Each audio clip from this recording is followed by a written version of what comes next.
দক্ষিণ ফ্লোরিডায় শুধু মাঠেই নয়, রিয়েল এস্টেটেও নিজের সাম্রাজ্য গড়েছেন লিওনেল মেসি।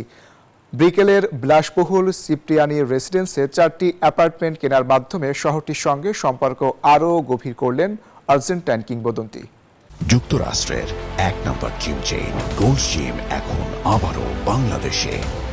বসুন্ধরা আবাসিক এলাকা ও বসুন্ধরা সিটি শপিং মলে। দক্ষিণ ফ্লোরিডার আকাশরেখায় যেন এক নতুন অধ্যায়ের সূচনা। ফুটবল মাঠে প্রতিপক্ষকে পরাস্ত করার পর এবার বিলাসবহুল রিয়েল এস্টেট বাজারেও নিজের উপস্থিতি জানান দিচ্ছেন লিওনেল মেসি।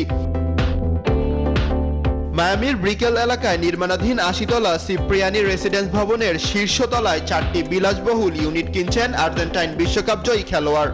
সাউথ মিয়ামি এভিনিউতে গড়ে ওঠা এই প্রকল্পে এক একটি ইউনিটের বাজার মূল্য প্রায় $17 লক্ষ বলে জানা গেছে। ভবনটি নির্মাণ করছে মাস্ট ক্যাপিটাল।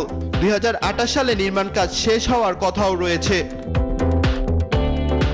এই টাওয়ারে থাকবে 397টি অ্যাপার্টমেন্ট, যার মধ্যে দ্য কানালত্তো কালেকশন নামে বিশেষ মালিক গোষ্ঠীর জন্য নির্ধারিত পেন্ট হাউস ও বিলাসবহুল আবাসনও রয়েছে।